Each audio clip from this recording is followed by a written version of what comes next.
Espacio 301. Qué apropiado que el tema de hoy sea Despertemos México. Es una llamada de alerta,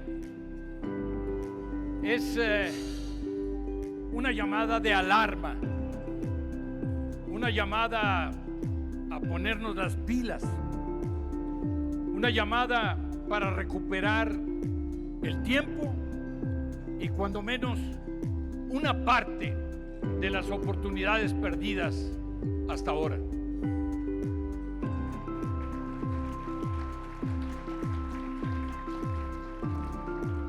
El mundo no podría ser hoy más complejo, más turbulento. Difícilmente podríamos imaginarnos el número y la magnitud de los desafíos que enfrentamos. Desaceleración económica, con un potencial de convertirse en recesión en muchas de las principales economías del mundo. Inflación generalizada, con incidencia no solo en los combustibles, sino en la canasta básica de consumo de los más vulnerables. Tasas de interés sin precedente, claro, producto lógico de una mayor inflación, pero con el potencial de provocar la recesión. Es decir, veo uno de los dos lados. ¿Por qué tenemos que tener tasas tan altas, pero al mismo tiempo el propio peligro de las tasas altas? Tenemos tensiones sociales y políticas que están provocando inestabilidad y un creciente cuestionamiento de los líderes y de sus liderazgos. Tenemos una guerra europea. Después de casi 80 años del fin de la Segunda Guerra Mundial. Pero esta guerra europea tiene efectos globales, dada la importancia de los protagonistas en el suministro de energía, de alimentos, de ciertos metales estratégicos. Pero además, todavía está ahí la pandemia.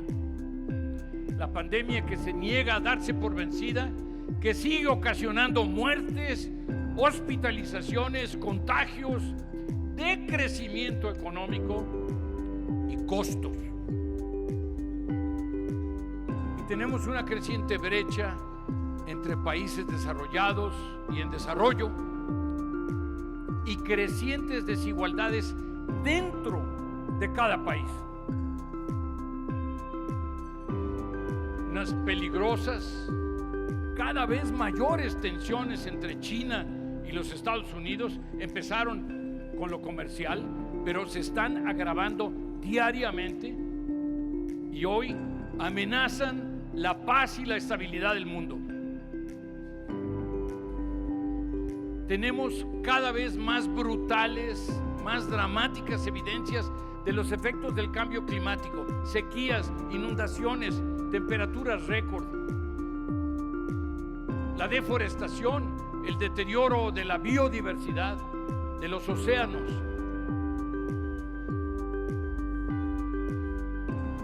Y un creciente autoritarismo, con frecuencia mezclado con populismo, que afecta hoy a una mayoría de los habitantes del planeta.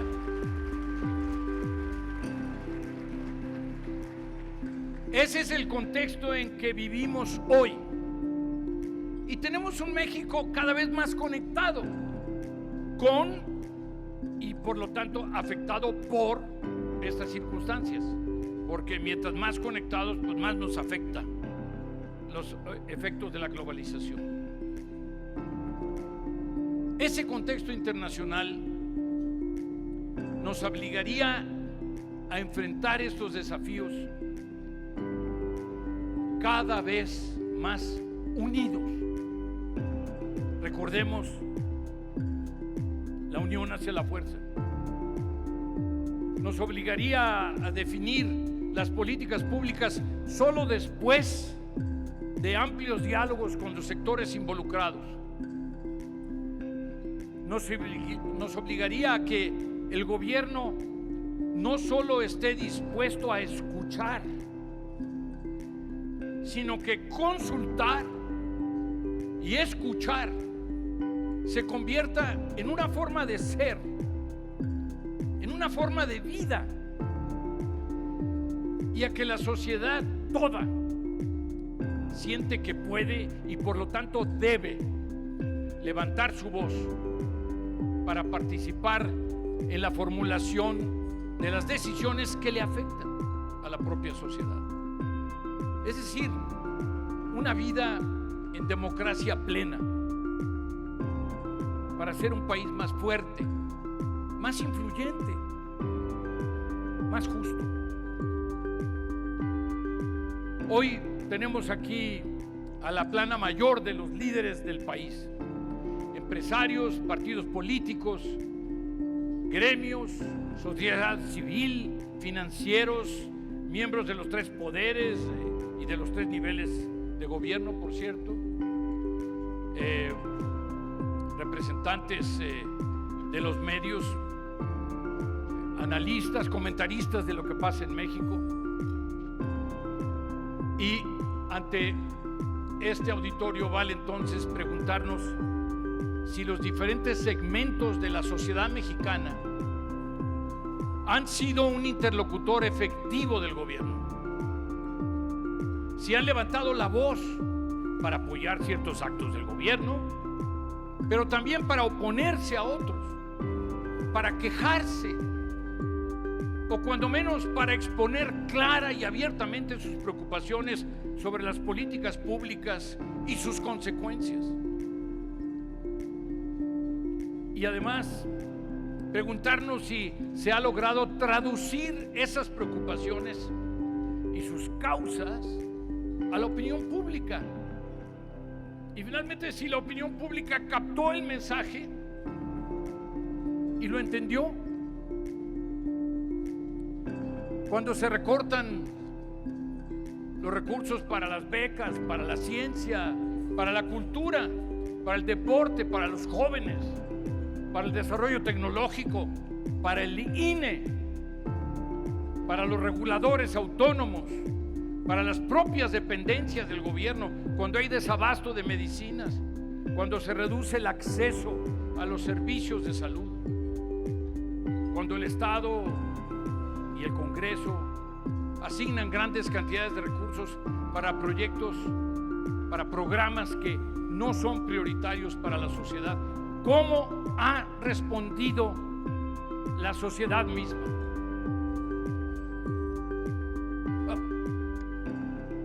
En un entorno cada vez más polarizado, cada vez más estridente, hace falta tu voz y la tuya y la tuya.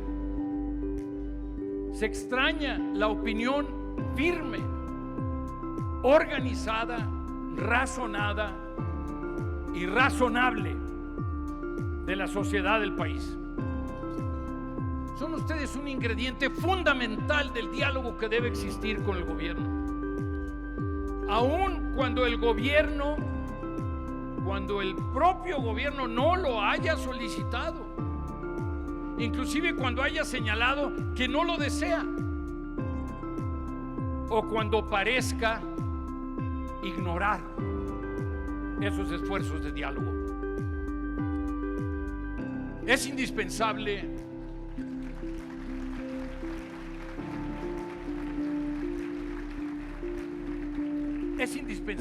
reanudar ese diálogo productivo, ese diálogo efectivo entre el gobierno y la sociedad mexicana.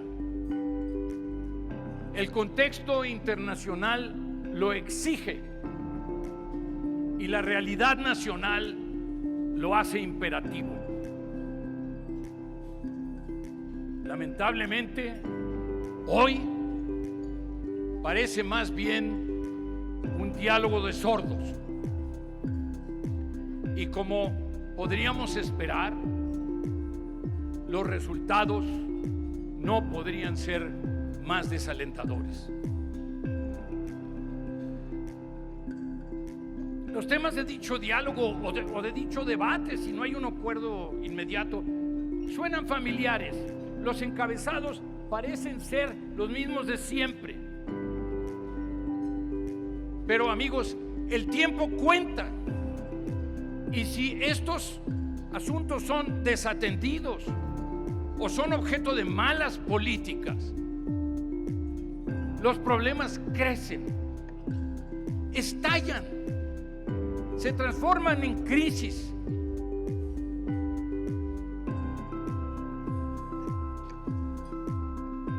Vamos a un muy breve recuento de esos principales desafíos. El crecimiento ha sido de 2% en los últimos 20 años.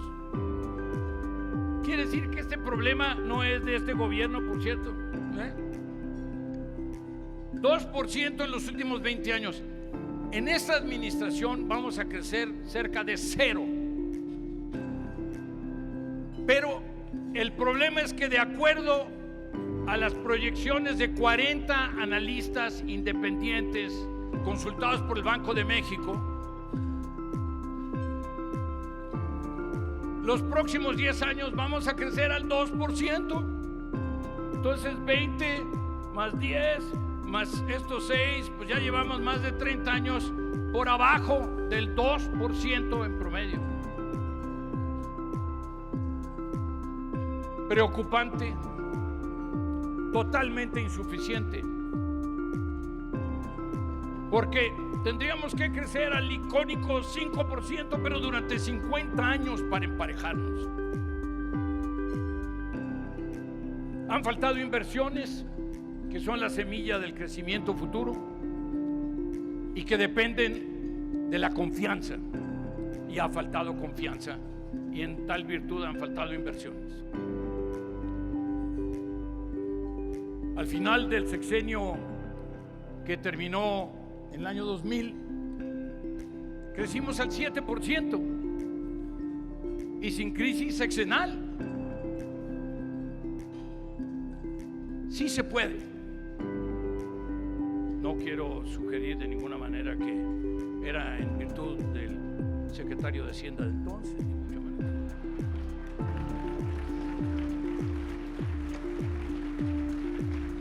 Miren, tenemos una inflación importada, ya sabemos por qué, por las razones de la pandemia, la invasión, etcétera. Pero tenemos muchas razones por las cuales tenemos una inflación autogenerada, y sobre todo, entre otras cosas, pero sobre todo por falta de competencia. Y cuando hay falta de competencia, siempre se afectan a los más vulnerables. Tenemos una informalidad de casi 60% de la fuerza de trabajo. Así es imposible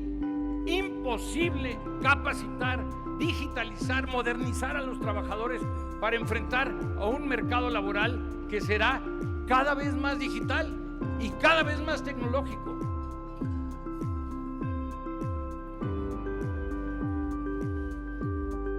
Pobreza y desigualdad que están aumentando.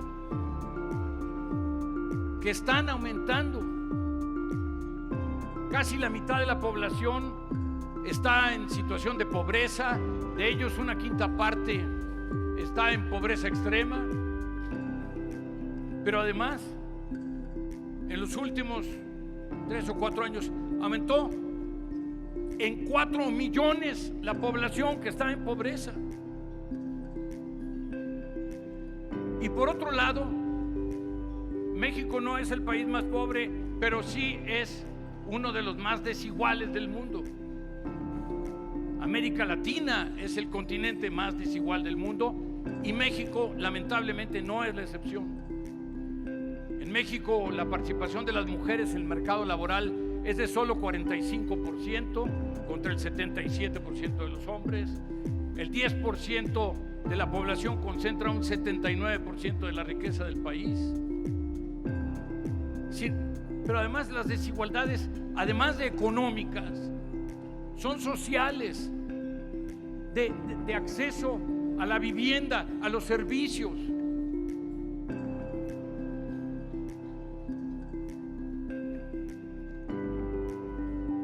Tenemos además, y debe ser parte de este diálogo, el tema de la productividad y la competitividad. Tenemos una productividad que es de 1/4 parte de la de los Estados Unidos. Es 1/3 parte de la de los 18 países líderes de la OCDE. Y como dijo Paul Krugman, Premio Nobel de Economía, la productividad no es todo, pero en el largo plazo es casi todo. Y luego tenemos un problema muy serio de competitividad, que eso incluye la productividad, pero incorpora otros temas, otras categorías. El sistema político, el sistema de salud, el medio ambiente, el Estado de Derecho, el Estado de Derecho, el Estado de Derecho. Ya dije el Estado de Derecho, sí. La estabilidad política, la estabilidad económica, el respeto a los contratos, la división de poderes, la apertura al comercio y a las inversiones, la competencia, la participación del Estado en la vida económica, el desarrollo tecnológico, etc. Es una lista de lo que quizá podríamos llamar el buen gobierno. Pero entonces veámonos en ese espejo. El IMCO, el Instituto Mexicano de la Competitividad, le sigue la pista a 43 países. México llegó a estar en el lugar 30. Hoy hemos caído al 37. Hay que ver por qué. Tenemos además el tema de la seguridad o la inseguridad, de la creciente violencia y el control por parte del crimen organizado de partes importantes del territorio, de carreteras, pero además de un número creciente de actividades lícitas. Y esto provoca gran incertidumbre, por supuesto tensiones entre la sociedad, pero también con los Estados Unidos, y el diferimiento o la anulación de multitud de inversiones. Provoca además fuga de capitales, fuga de talentos. Amigos, el deber de proteger es uno de los principales mandatos de un gobierno democrático. Es parte esencial del pacto social entre la sociedad y los gobiernos. ¿Qué pasa en México? ¿Se ha abdicado ese deber? ¿Quién protege hoy a la sociedad mexicana?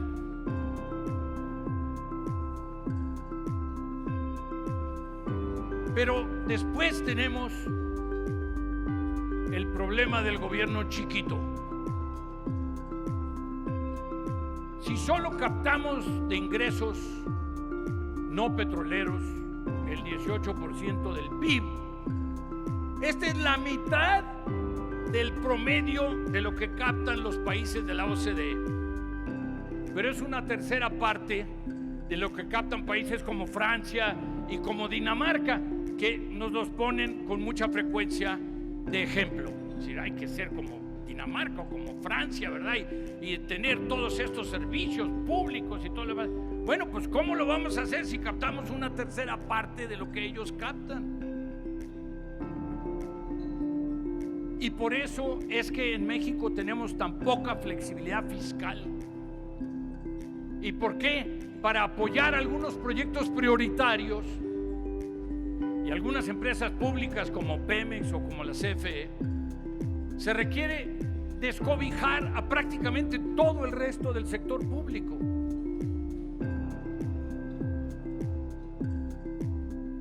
Hay además un problema de prioridades del gasto. Por ejemplo, ¿qué tantas obras se podrían construir con los 400,000 millones de pesos que se han dedicado a subsidiar el consumo de combustibles fósiles? Además, ¿quién decidió que esa era la única opción? Y la conclusión es la misma de siempre, la misma de tantos años. Se requiere una reforma fiscal progresiva que recaude suficientes fondos para que el gobierno pueda cumplir con sus mandatos. Pero para darle legitimidad a una reforma fiscal tiene que haber transparencia en la ejecución de los proyectos y en la asignación de los recursos. Las asignaciones de contratos por concurso y bajo estricto escrutinio público deberían ser lo cotidiano. La asignación directa debería ser lo excepcional. La falta de transparencia genera cuando menos la percepción de corrupción.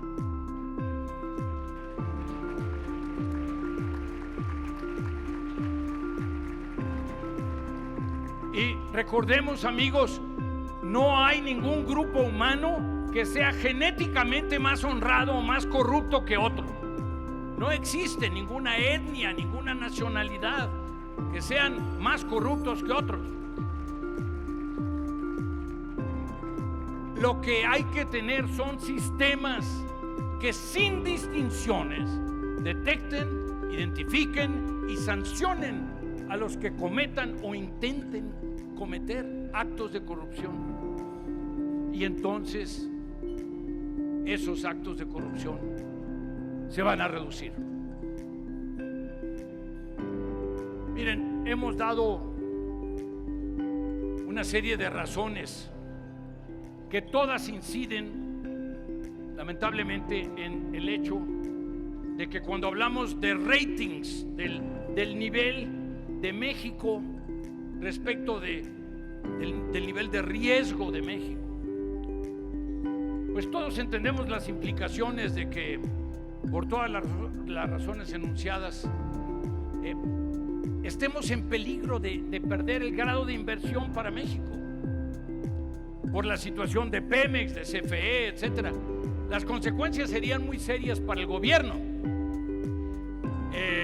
El gobierno tendría más dificultad de accesar a los mercados y se encarecería el crédito, pero sería catastrófico para multitud de empresas privadas a las cuales simple y sencillamente se les cerraría el acceso al crédito externo. Y después algunos temas de gobernabilidad, y pues para muestra basta un botón. El INE se ha consolidado como la institución con mayor credibilidad entre la población. Inclusive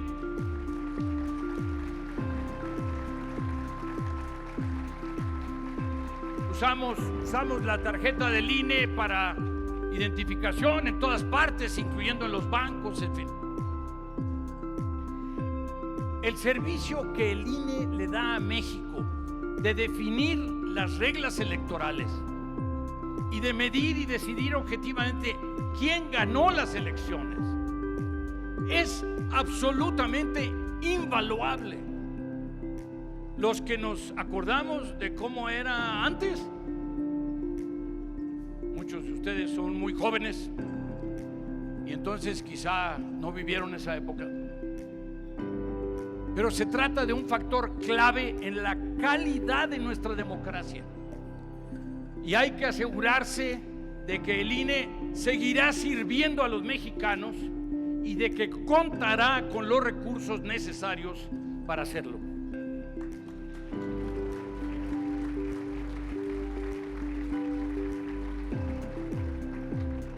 Amigos, Les he platicado como de 8 o 9 temas.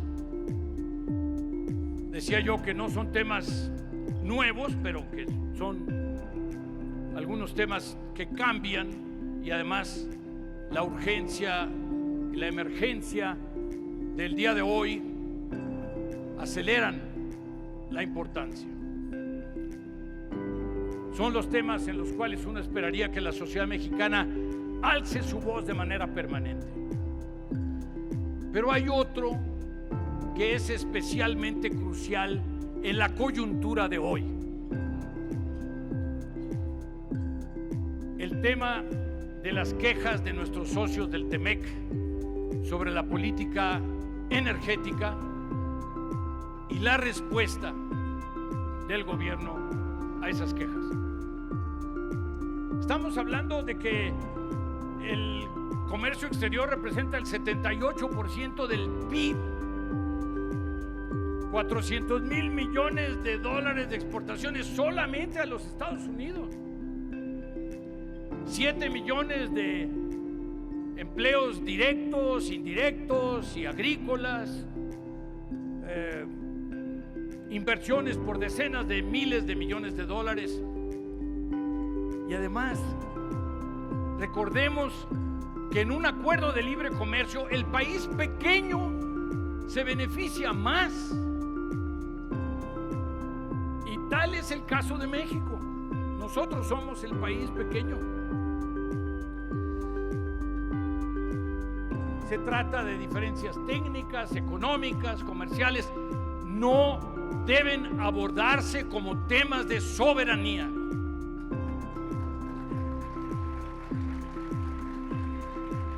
Se presentan los mejores argumentos posibles y se acepta el resultado del arbitraje, como hemos aceptado los resultados de la OMC y los resultados del propio TLC. Pero mejor aún, si no tenemos que llegar al arbitraje. Es un tratado que el gobierno negoció, que el Congreso ratificó. No hay sorpresas. No involucra la soberanía del país. Es un tratado en que nadie cedió soberanía. Los países miembros definieron juntos el futuro de la región. Y por eso hay que preservarlo. Por eso hay que seguir usándolo, explotándolo. Por eso tenemos que ser el país que lo aproveche más. Porque nosotros lo necesitamos más. Y además porque nos beneficia más. Porque millones de mexicanos ya han encontrado empleos, seguridad social, esperanza, gracias al TEMEC. Y millones adicionales, si hacemos bien las cosas, se van a beneficiar también. No podemos poner en riesgo todo esto que hemos construido, y aquí hay algunos de los arquitectos muy importantes de esa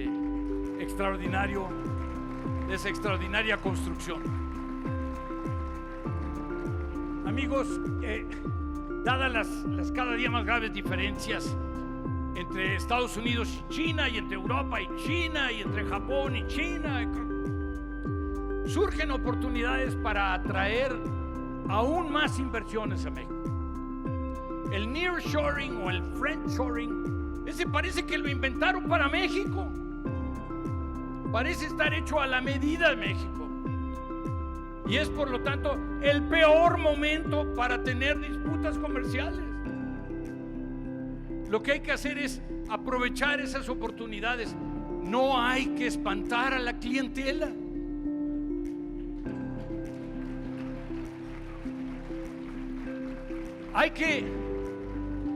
Hay que seducirla, pero son oportunidades que se presentan una sola vez,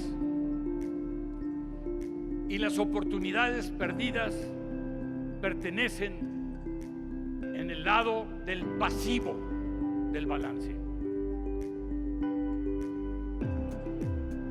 Hace un momento mencioné que la reanudación del diálogo productivo y efectivo entre el gobierno y la sociedad es indispensable, pero también es inaplazable. ¿Cómo estructurar dicho diálogo? ¿Cómo crear los canales para hacerlo posible? ¿Cómo asegurar que ambas partes se escuchan con respeto y con atención para encontrar soluciones de consenso a los problemas comunes? Este es uno de los retos más grandes, tanto de la sociedad como del gobierno mexicano. Y solo así lograremos los tres grandes objetivos que, según me decía un amigo muy sabio y que está aquí en esta comida, pero que me dijo que por favor que no lo fuera yo a citar. Pero bueno, está en una mesa que digo, pero bueno, ¿qué se le va a decir? No quiero decir porque me dijo que no, entonces me dijo que había que perseguir tres grandes objetivos: confianza, esperanza y orgullo.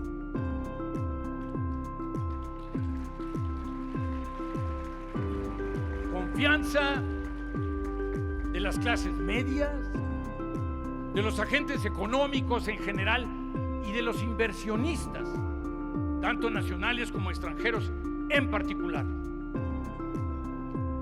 Esperanza para los más vulnerables de que el futuro será mejor, pero además de que podrán participar en los beneficios de dicho futuro. Y orgullo en nuestro país, orgullo de ser mexicanos, orgullo de apostarle a México.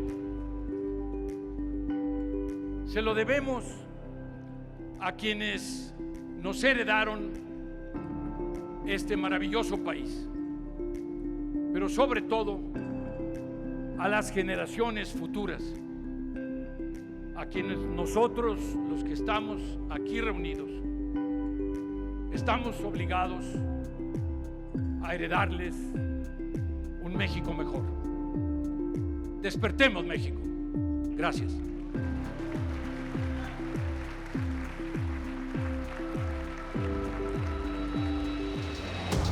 Espacio 301.